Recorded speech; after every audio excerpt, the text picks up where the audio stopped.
appreciate the elders who've come from so many congregations. Could I see a show of hands? How many of you are serving as bishops in local churches? Raise your hands, please. 1, 2, 3, 4, 5, 6, 7, 8, plus the elders here. How many of you are preachers? Okay, we got a handful of those. Great. Dee Bowman in a gospel meeting back in at Dowland Road, oh goodness, it's been 36, 38 years ago, looked out in the audience. He said, I believe we've got more preachers here tonight than we do Christians. But God bless you for coming. How many deacons do we have here tonight? Okay, we've got more deacons than anything. God bless you. As we said earlier, and I want to make mention of this again, I think this shepherding model, the biblical model, I think works well when you've got deacons who work well. Because if elders don't manage all the stuff around the building, it belongs to deacons, and deacons do a good job of handling that. The church very likely will function well. Well, God bless you. We're coming to our last session. It's called Leadership 4 in your workbook. And in Luke chapter 5 and verse 27, Jesus said to Matthew, follow me. And what did he do? Matthew followed Jesus. But Matthew and all the apostles, I want to point this out because this is critical. They followed Jesus, but they were also at the same time more than followers. They actually equipped others to lead, and that's what our lesson is going to be about. Someone was talking to me just before the session here, talking about how we need to train others to do the work that we're doing. That's the process of mentoring or equipping others, however you might want to express it. You know, among the very last words that Jesus spoke to these men was the Great Commission. Matthew chapter 28 and the last 2 verses, Jesus had said, all authority is given to me in heaven and in earth. Go therefore, make disciples of all the nations, baptizing them in the name of the Father, Son, and Holy Spirit, teaching them to observe all things that I've commanded you. And lo, I'm with you always, even to the end of the age. Amen.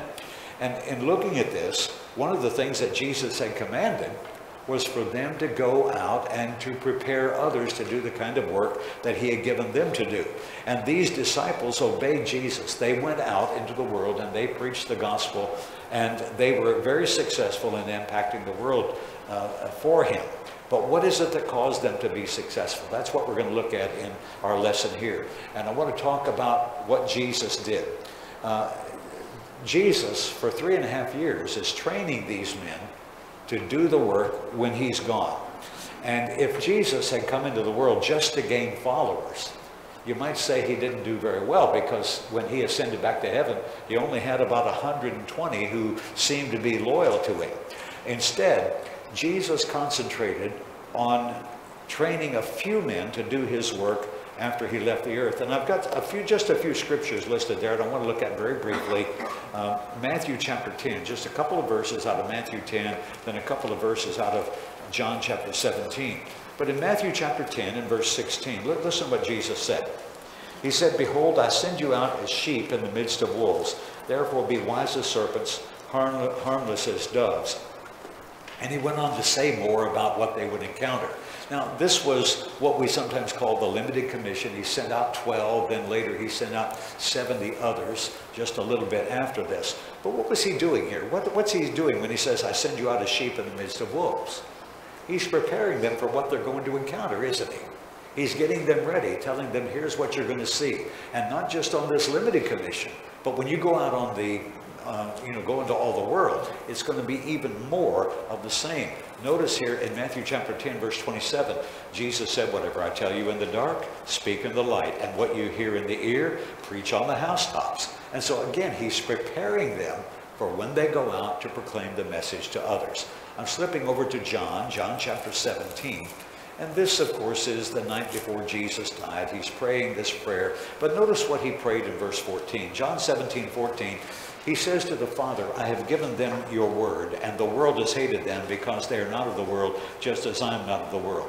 Think about this for a moment. This is something that Jesus mentioned several times in his ministry. He's telling his apostles, and here he's praying for them, but he's telling the apostles, you're going to be hated by this world. He's preparing them for doing the work when he is gone. And down in verse 20, he said, I do not pray for these alone, but also for those who will believe on me through their word. He's going to send these 12 men out, and they're going to work with others, and all the preaching that is done is going to be, people are going to believe on Jesus through their word. So all of this is really prepping these men for the great work that they have to do.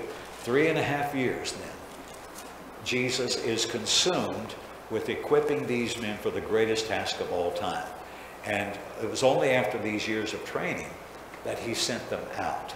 Now, that's what Jesus did. And secondly, it's what the apostles did.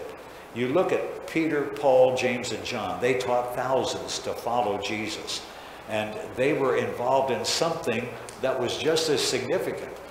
They taught others to follow Jesus, but they also taught others to be like themselves. If you look there under point B in the middle of the page on Leadership 4, More Than Followers, consider the work of the Apostle Paul. From Acts 13 onward, Paul never seemed to go anywhere, do anything, without having someone at his side. I think I can only find one place where I know for certain, where I think for certain, Paul did not have anyone with him. On his first journey, he ventured out with Barnabas and John Mark. And we know that John Mark turned out to be a disappointment. But still, Paul went out with 2 others. On his second journey, he traveled with Silas. Paul had barely begun his second journey when he chose Timothy to be at his side as he traveled and preached. That's Acts 16. As Paul and his party were about to go over to Macedonia, it's apparent that Luke was part of the group, because Luke says, we concluded. And so Luke is in the group. At Corinth, it was Priscilla and Aquila who labored with Paul. At least 7 men are part of Paul's company as he headed for Troas in Acts chapter 20. Now, this is interesting that you have a hard time finding any time when Paul is by himself. It seems he's always got someone working with him. And I think this is where 2 Timothy 2:2 comes in again, where Paul said, the things that you've heard of me among many witnesses, the same commit to faithful men who will be able to teach others also. What is Paul doing? I think with Timothy, with Titus, with Trophimus, and these many others, I think he is equipping them just like Jesus equipped the 12. Jesus equipped the 12, then he's going to leave and they're going to continue the work. Paul knows that he will not last forever on earth. He's got to have others that he's equipping to do the work when he is gone. So he mentored others. And so what Paul had done, he's telling Timothy, I want you to do the same thing. That's the point I want you to get from 2 Timothy 2:2, that you've seen me work with you and Titus and Epaphroditus.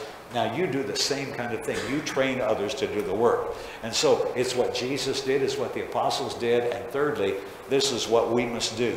For 3.5 years, Jesus was equipping his disciples.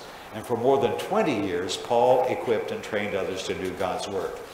But Paul's not here, and Jesus is not here, and now it's up to us. We are in the process of building kingdom leaders, preparing men to be leaders in God's kingdom.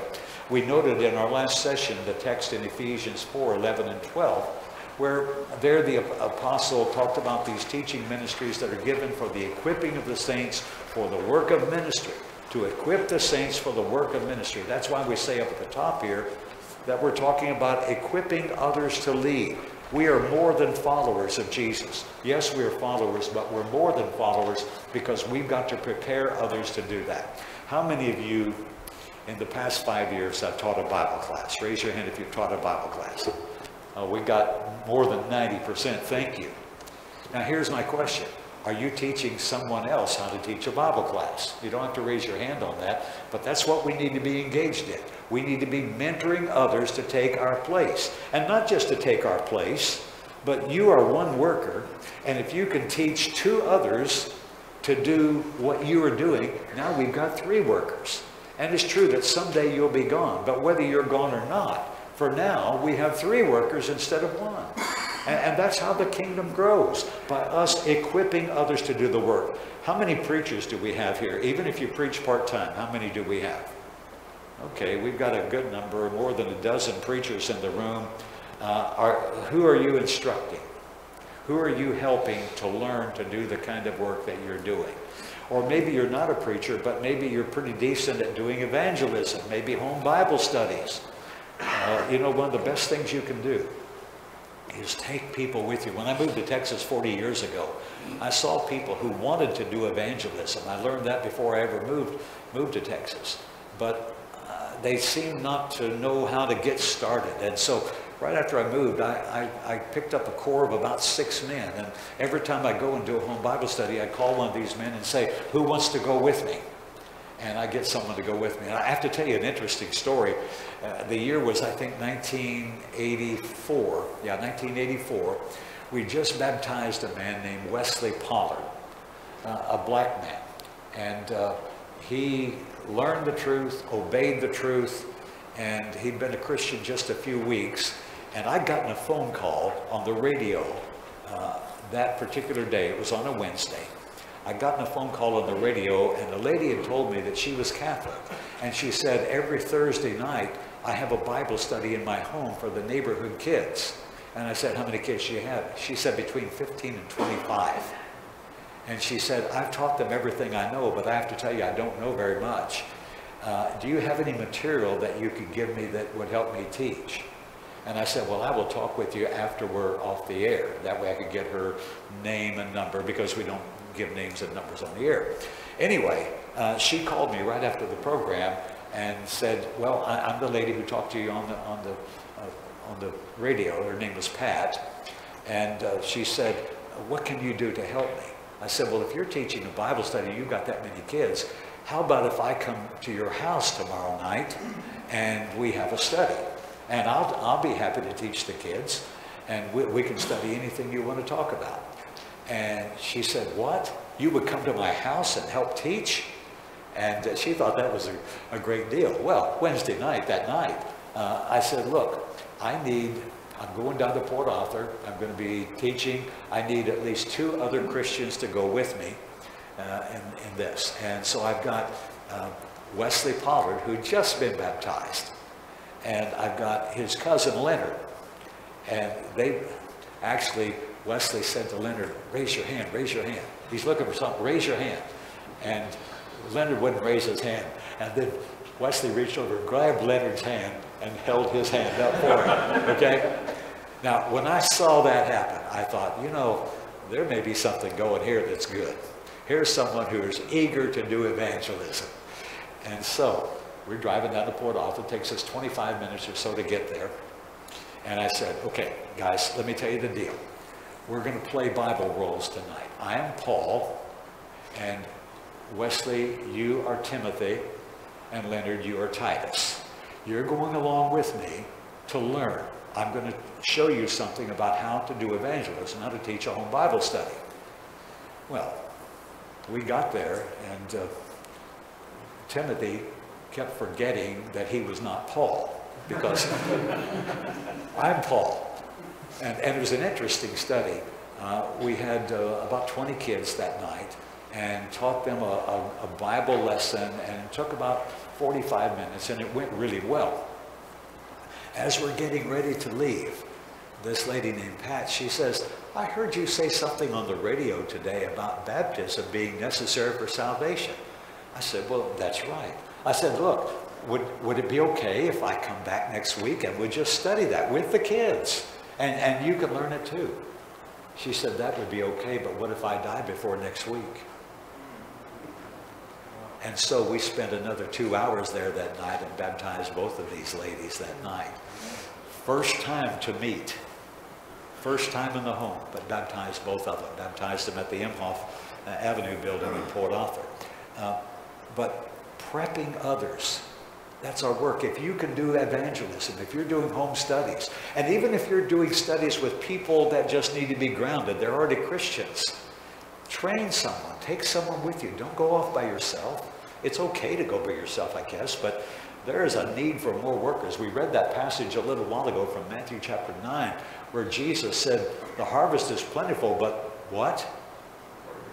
Workers are few. We don't have enough workers doing this. And who's going to generate more workers if you and I don't? We have a worker shortage. And if you prepare more workers to do some of what you're doing, you can make a great deal of progress. One man, one small group of men and women can't do much work by themselves. But let me ask you this. How many of you were trained by someone. Someone took the time to train you, whether you're preaching, a song leader, Bible class teacher. How many of you were trained by someone? Hold up your hand. Well, there you go. Nearly everyone in the room raised their hand. Now, 10 years from now, we ought to come back and let's do this again. And let's see how many people we have and how much larger the group is and how many people you have taught. You've equipped them. You have mentored them. You've mentored the next generation. That's what we need to do. If you're a song leader, train someone to be a song leader. You may have someone in your congregation who's a little awkward and reluctant to lead a prayer. And maybe you can sit down with them and teach them some things about prayer and help them to get over their get over the stage fright, whatever issue that they may have. You can help them. So that's what our job is.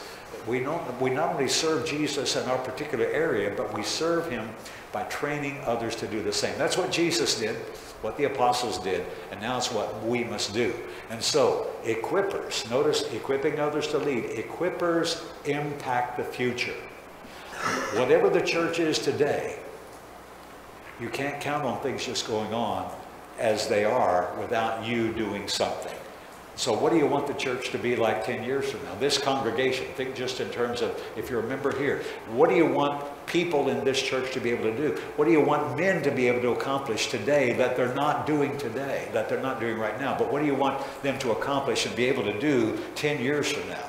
You see, we mentor others to do what we're doing. And each of us who serve should do that. Jesus changed the world by equipping 12 men. Think about that. It's a different world because of Jesus training those men. What are we doing? Moms and dads need to mentor their kids. It's called being a parent.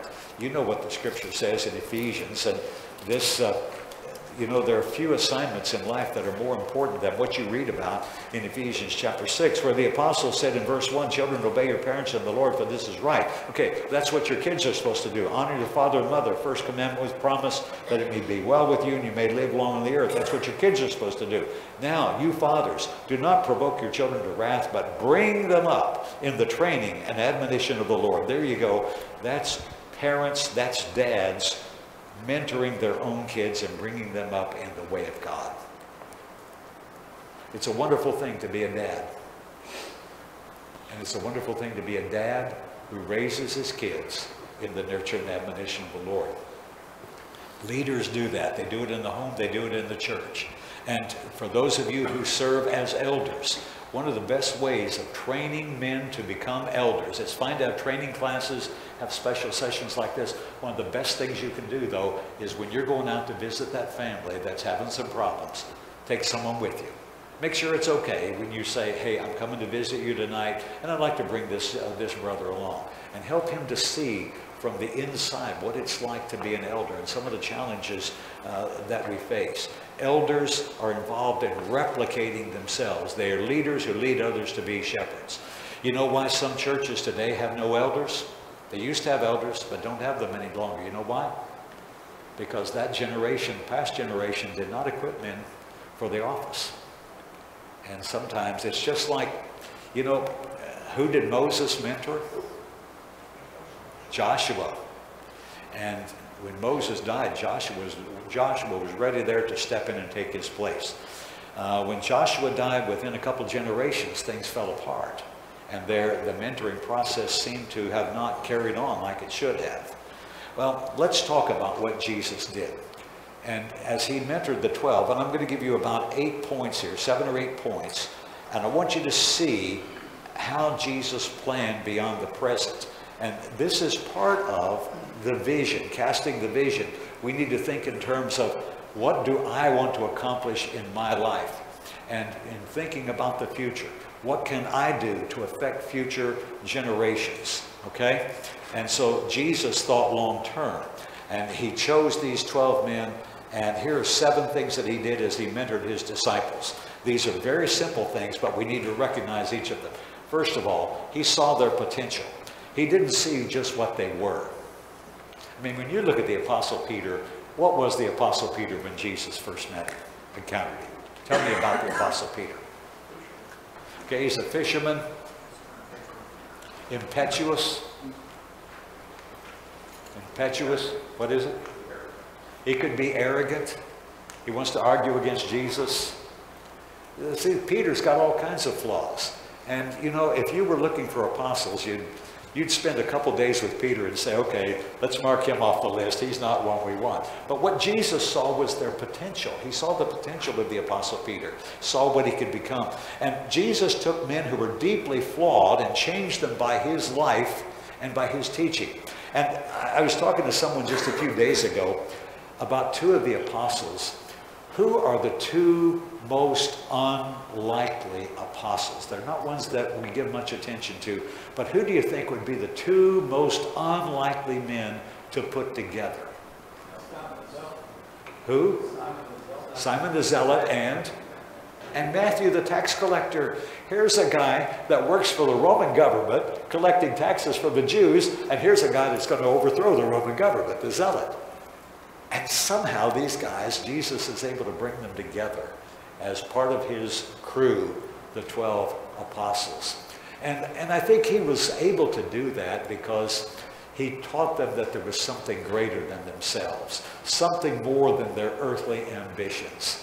And these men found a way to work together. I just think that's interesting that these two men who could have just been at odds, this is like the most ardent Obama supporter bumping heads with the most ardent Trump supporter. And I'm not wanting to comment on either of those men, but you know those men are not on the same page with one another, okay? And yet these guys were brought together.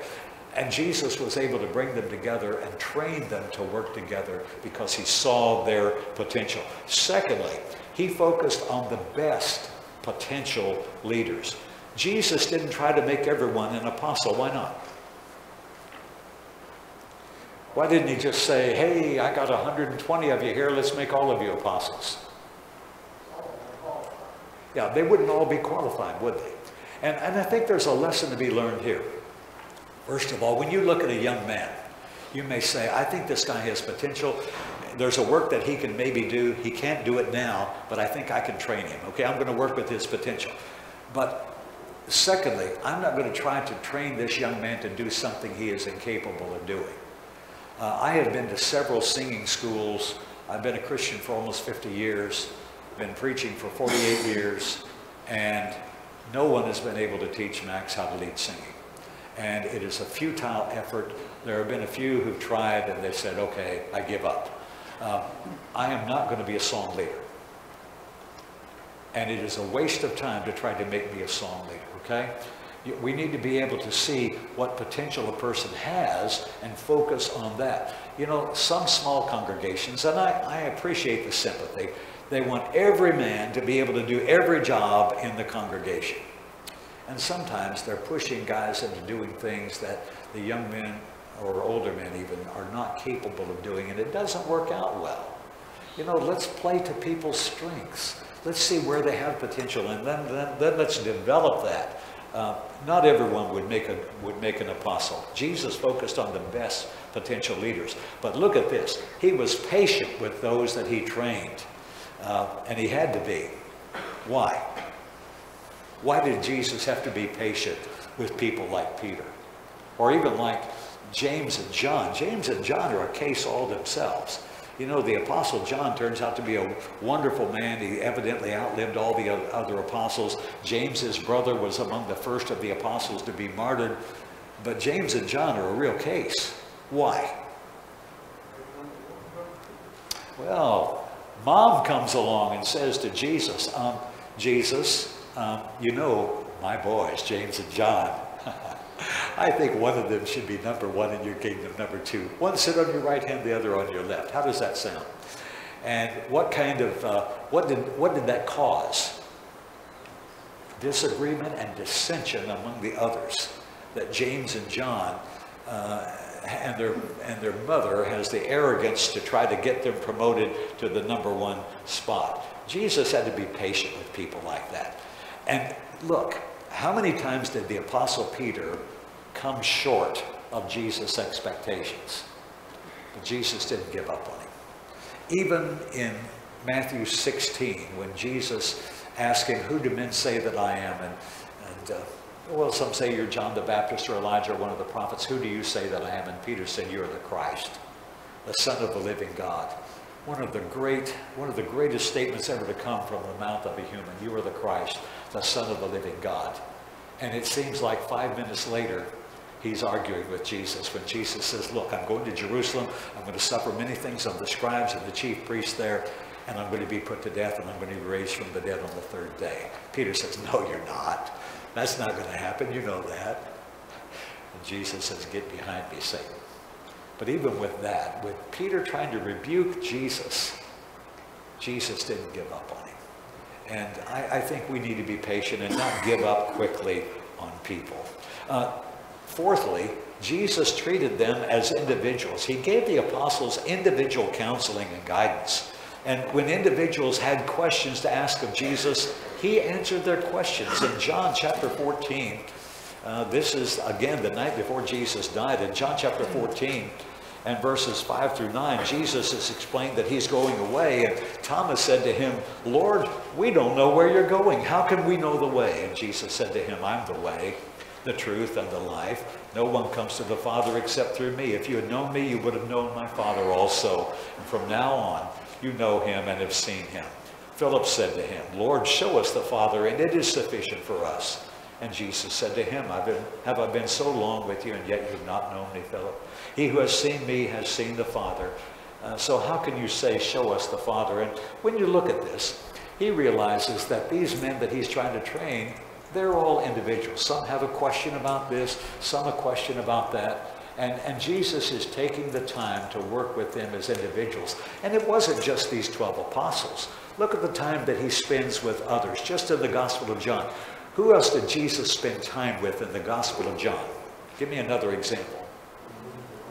Okay, the woman at the well. And that evidently was a lengthy conversation. And look at the fruit that was born. Jesus spending time with an individual. And another case from the Gospel of John. Nicodemus, John chapter 3. You see the case in John chapter 9, where we're not given a lot of detail, but the blind man in John chapter 9. Jesus had time for individuals. And sometimes, as we're training others, we've got to sit down with them one-on-one. Or if you've got 3 young men that you're trying to train, you need to sit down and listen to the questions they have. If Tommy has a question, you answer his. Billy has a question, you answer his. We spend time with individuals. That's how we mentor. And that's what Jesus did. He treated them as individuals, and he invested time with them as individuals. You know, it's impressive to see Jesus in the Sermon on the Mount, speaking to the large crowds there at the north end of the Sea of Galilee. It's impressive to see Jesus turning a few loaves and fishes into enough food to feed 4,000 or even 5,000. Yes, Jesus dealt with large crowds, but there's also private time that he spent with his apostles. And that's what you see in John chapter 13 at the Feast of the Passover. Jesus knew that the hour had come. He was about to die. He was only hours away from the cross in John 13. And listen to what it says in John 13:1. Now, before the feast of the Passover, when Jesus knew that his hour had come, that he should depart from this world to the Father, having loved his own who were in the world, he loved them to the end. You see, Jesus cared about this little small group that he had, and supper being ended, the devil having already put it into the heart of Judas Iscariot, Simon's son, to betray him. Jesus, knowing that the Father had given all things into his hands, and that he had come from God, and that he was going to God, rose from supper, and laid aside his garments, took a towel, and girded himself. After that, he poured water into a basin and began to wash the disciples' feet and wipe them with the towel with which he was girded. When you look at this, how Jesus spends private time with these apostles, and here, this is some of the most intimate time that he had in his entire ministry, just with these 12 men. And of course, at some point here, Judas goes out of the group. But Jesus invested time. It wasn't just with these big crowds, but this little small group here. And then he did this. And this is something we are reluctant to do, and that is he asked for an enormous commitment. He didn't say, hey, you know, guys, kind of want you to go out and kind of filter out through society and talk about me and, you know, just kind of inform people a little bit about God and help them to learn about God's love and so on. No, Jesus is much more than that. He's seeking a massive commitment. He never soft-sold what was expected of them. I think that sometimes we try to make discipleship look easy, make it look pretty, and there are times when being a disciple of Jesus is going to be ugly, and times when people are not going to treat us well, and people need to be prepared for that. And what he's saying to these men, listen, I expect you to go out and teach, and you're going to encounter problems, and I want you to know that up front. Listen to this in Matthew 10:28. He said, as he's sending these men out on this mission, it was the limited commission in this case, but he said, do not fear those who kill the body but cannot kill the soul, but rather fear him who is able to destroy both soul and body in hell.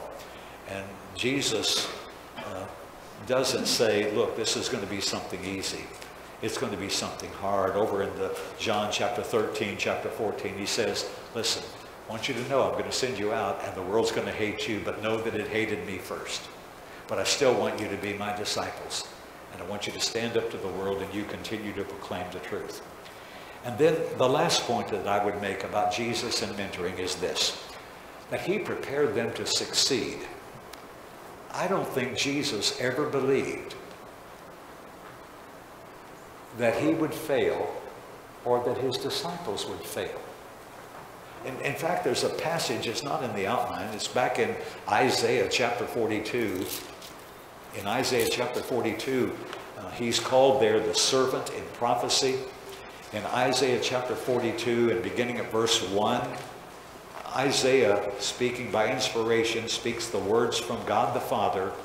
And God the Father says, behold, my servant whom I uphold, my elect one in whom my soul delights.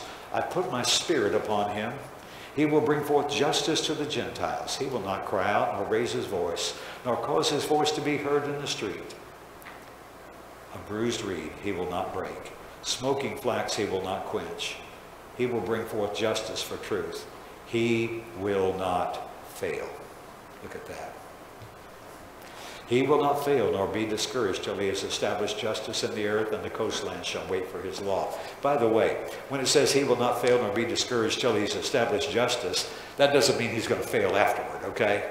Sometimes when you see till something, it means it's going to change afterward. That's not what this means. Jesus would never fail. He never failed. You know, one of the things that's wrong with premillennialism is that it has a Jesus who failed when he came into the world the first time. Isaiah said he wouldn't, and he didn't. And I don't think he anticipated ever failing. It wasn't part of what he was. He came into the world with a mission, and he believed in the success of his mission. When you look at Matthew 16, in verse 18, right after Peter, in this text where Peter had confessed Jesus as the Christ, he said this in verse 18, Matthew 16:18. Jesus said, I say to you that you are Peter, and on this rock I will build my church, and the gates of Hades shall not prevail against it. And sometimes people, even preachers, have taken this text really out of context, and they've said, well, this means the church will never fail. The church will go on. The church will never end. Well, I agree with that, but that's not the point that Jesus is making. When he mentions Hades here, he's talking about his death. Even my death will not prevent me from building my church. Jesus says, I'm going to do this, and I'm going to die. That's what he talks about in the verses just upcoming. I'm going to die. My soul will go into Hades. My body will go into the grave, but Hades will not prevail against me building my church. Jesus knows he's going to be a success. Even though there was terror and dread facing him the night of his betrayal and the cross and the suffering and all that was there, Jesus did not believe he was going to fail. He believed in success. And he believed in the success of the work of the apostles. He had chosen these men. Acts chapter 1 and verse number 8, just before he ascended back to heaven, he said to these men, you shall receive power when the Holy Spirit has come upon you, and you shall be witnesses to me in Jerusalem, in all Judea and Samaria, and to the end of the earth. He did not anticipate this message dying in Jerusalem and the apostles failing. He didn't believe they're going to go to Judea and then it all falls apart, or Samaria and it all comes loose. Or no, he believed that they would be successful in carrying the gospel to the end of the earth. And indeed they were. Jesus prepared these men to succeed. And he said, look, you're going to have hardship, but be of good cheer. I've overcome this world, and you're going to overcome it too. We're going to do this, and we're going to be successful. I am just convinced that when we train men to be elders, to be deacons, to be preachers, even to be song leaders or Bible class teachers, I'm convinced that we need to instill within them a spirit of optimism, a spirit that says, listen, God has given us a work to do, and it's the most important thing happening on earth right now. The most important thing. You know, there's trade negotiations going on with China. You've got all these investigations in Washington, and you know, there's always something happening. And we're coming to the end of the regular season in football. Who's going to make the playoffs? Who's not? Who's going to be national champion in the NCAA and all that? You know, all that's going on. The most important thing that's happening right now on planet Earth is the work that you are engaged in. And maybe you're 15 years old, and maybe tomorrow night you're called upon to lead singing for a congregation of God's people that has 30 or 40 people in it.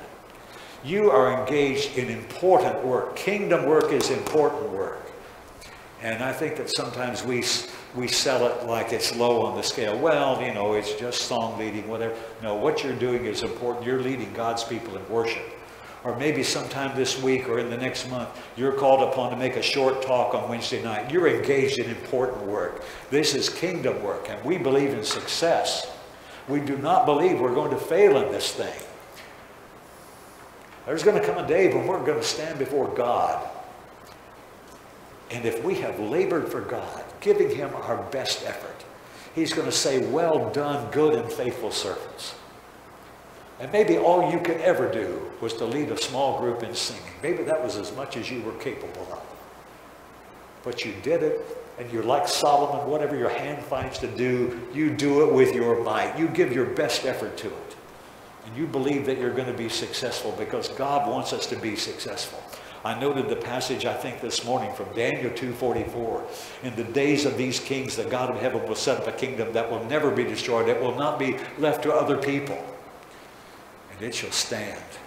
It is the one thing that will stand when everything else falls. The one thing that is going to stand is the kingdom of God. And the work that we're involved in is the most important thing taking place on the planet today. No, CNN, Fox News, they're not here saying, oh, tell us what you're doing. We want to put this on the news tonight. The world doesn't take notice of us. For the most part, the world didn't take a lot of notice of the things that these disciples were doing.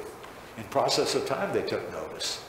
But what they were doing was the most important thing happening in the first century. Going out and preaching the gospel. Jerusalem, Judea, Samaria, the uttermost part of the earth. And we need to believe that we're going to be successful. You know, the Apostle Paul never went out and said, well, you know, I know the Lord called me and told me to go to the Gentiles, but I don't think any of this is going to work. Who's ever going to believe me? And who's ever going to believe this message about a man who died in Jerusalem, who's raised from the dead? Who's going to believe me? He didn't go out with that attitude. His attitude as he went out, Romans 1:16, I'm not ashamed of the gospel of Christ. For it is the power of God unto salvation to everyone who believes, to the Jew first and also to the Greek. And when Paul went out and preached, he expected people to believe the message. And preachers, that's what you and I need to do. When we stand in the pulpit tomorrow, we need to preach and expect people in the pews to believe the message and expect their lives to be changed by what we're proclaiming. When we teach a Bible class tomorrow that's trying to instruct people in the way of Christ and get them to be stable in the gospel and not tossed to and fro, we need to expect the gospel to have its effect on them, for them to be stabilized and rooted and grounded in Christ. We're not in this thing to lose. We ought to believe in the success of the mission that our God has given to us. And these 7 points that we just put on the board, you know, these are things that you can use. Jesus did these, but you can use these principles to equip others to do the same kind of work. We are elders, we're deacons, we're preachers, teachers. And part of our mission to serve God is to train others to do the same thing. You need to mentor someone to take your place. If you recognize that you have a place, then you need to mentor someone to take that place. Well, I've said what I've had to say. And now, if you've got a question or comment, you get to do that. I'll be quiet and listen to you for a moment. Question? You guys are too easy. Jesus worked hard in training the apostles, but there was one that didn't make it. But he didn't let Jesus stop. And the others didn't quit. The brother's comment is that Jesus worked hard in training 12 men, one that didn't make it. And by the way, and I'm going to try not to get off topic here. Too often times, godly parents are blamed when children go astray, forgetting that children have a mind of their own. And I remember a lady named Melinda in our congregation. She asked me the question, what if a man raises 5 kids and they all grow up in the church and they all learn the gospel and they all obey the gospel, but 10 years later, after one leaves home, he has nothing but trouble in his life and he's not faithful? And her question was, do you believe that man is qualified to be an elder? I said, what do you believe, Melinda? I believe he's not qualified, she said. I don't know what position you may take on that, but I'll give you something to ponder for a moment. I said, what if the man had 10 kids, and as adults, one of them has trouble and goes astray? I still believe he's not qualified. Why not? Because that dad, raising those 10 kids, he failed with that one. Dad failed. I said, what if he had 12? And one went astray. Dad failed with that one. So, if there were 12 and one goes astray, it's the teacher's responsibility then. We put the blame on the teacher, not on the kid. She said, that's right. I said, what does that do with Jesus and the 12 that he trained? Something for you to ponder, brothers. And you know, God had 2 that he trained in the garden. What happened to them? We have free will. And look, I recognize that brethren have different views on this. But one of the things that I've learned in 30-some years of serving as an elder, I think it's not good when godly parents, and forget about the eldership for the moment, when godly parents are blamed for the actions of ungodly children. Listen, our kids go out into a wicked world. They go to schools where they see so many wicked things. And I wish that all schools were wonderful and all private schools were great. But sometimes, you know who winds up in private schools in Beaumont, Texas? We have a private school. A lot of people go to it. And sometimes it's the kids who got kicked out of public school who are in the private school.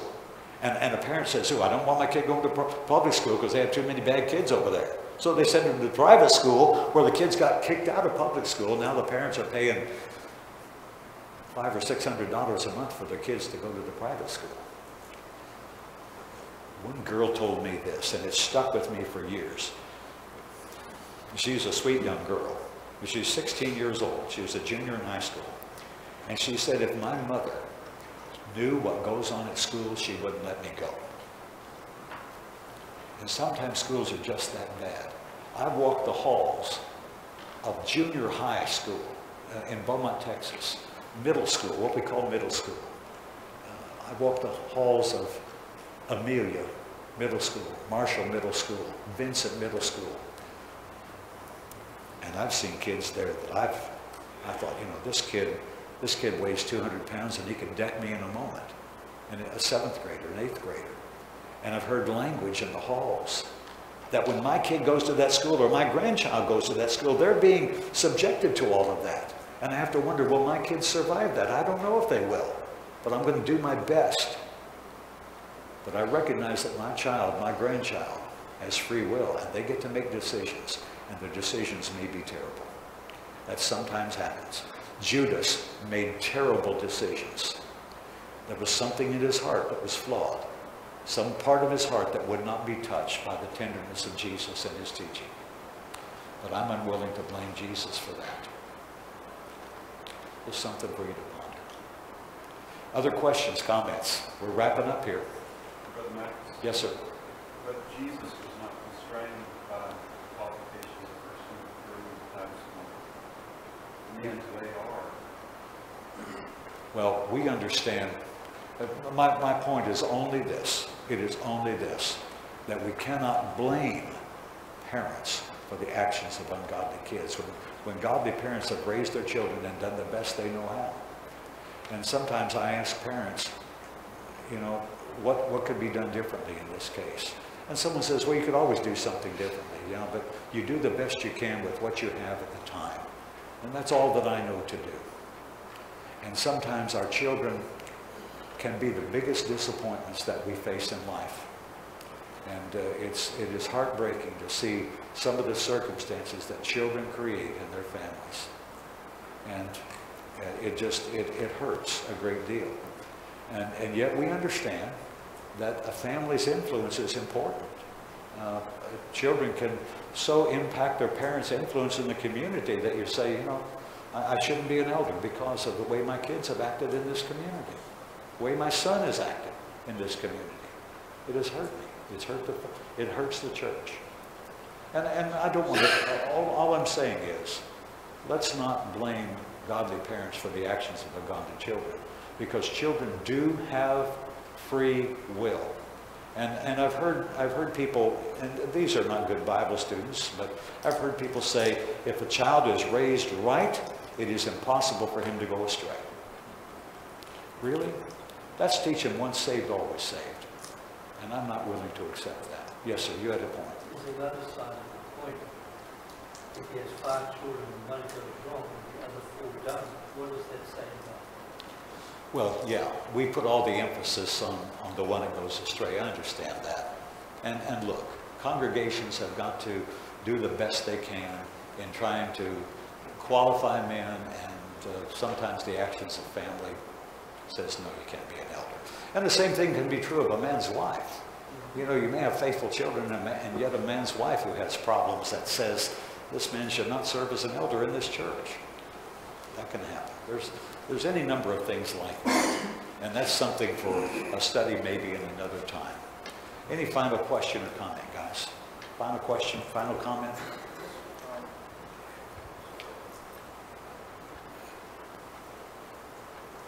No?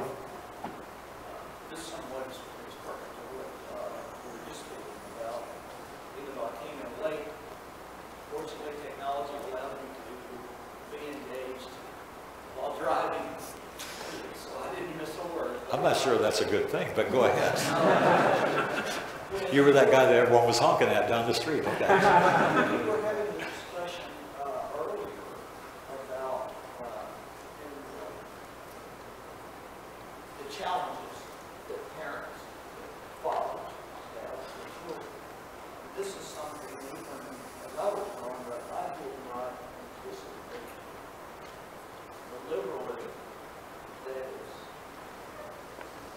riddled throughout even our basic, but surely our higher learning institutions, even those who claim to be Christian universities. Well, some of the churches that, some of the colleges that teach the Bible have long abandoned the stability of the scriptures themselves. And I'm not prepared to discuss this college or that college, but it is the trend in colleges to become less and less committed to the scriptures. And you look at schools like Baylor University and Southern Methodist University, those of course are Texas schools, you realize that those were established as religious schools. And, you know, they have theology departments and don't believe a thing about the Bible. Don't believe in inspiration or Jesus the Messiah or whatever, you know. They, like I was mentioning earlier, the rabbi, you know, didn't believe, there's no such thing as inspiration, no such thing as absolute truth. And that's pretty much where a lot of the big schools are that had a small religious beginning. Even some of the East Coast Ivy League schools had their beginning as religious schools and would have stood on the inspiration of Scripture. But there's always the trend away from the Bible. And that can happen to any school, no matter how good the intent is or where a school may begin. Guys, is there one more question over here? If not, I'm going to turn it back to Brother Steve. And thank you for listening today. I hope we've provoked your thinking a little bit. And let's remember that we are involved in the mission that Jesus gave to proclaim the gospel to the whole world. And we can be successful as leaders. Thank you, and God bless, Steve.